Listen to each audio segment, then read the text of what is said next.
So, ang twist, yung groupings is kalaban mo, yung kalaban mo. Hindi na, test na.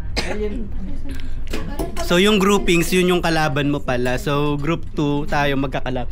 Kalaban ko na lang si... depende, anong laro? So, parang yung kung 5 kami, ma, maglalaban muna yung 4. Tapos yung tira, ano? Ano gagawin niya? Oh gosh, ano yan? Patalinuhan daw to eh. Ubus na nga yung brain cell namin last. 1 MB lang dala ko, ma. Hindi pa kami naka-recharge. Ang pamperya lang yung laro ko eh. Ay, sa Iba talaga pag mga ano, pang mga high IQ laro. Mag-jenga na lang tayo. Okay. Okay, di ba 5 kayo? Oh, So, game isa 1. bubunot dito. Tapos sasabihin ko, black, blue, or gray. So, bawa, black. Ito yung nabunot.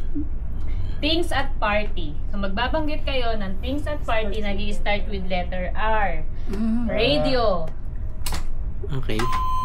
Oh, next na, ikaw na. Okay. Ano? Oh, bawa, ano, timer pala yun. lobo. Oh, pwede ba English, Tagalog, English? Tagalog. Okay. Mas madali Pwede na na. kahit anong letter. Kahit anong letter. Hanggat hindi pa siya nadadown. Hanggat hindi naubos. Okay. Okay.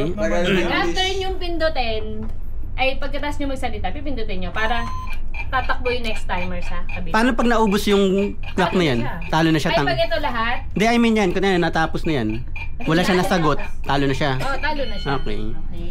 Hanggang isa lang mananalo. Okay, okay. Oh gosh. Isa lang. Elimination. Dito, Lalaban. Final lang. Okay. Oh, pinapayagan ko na yung Okay. Tagalog. Stop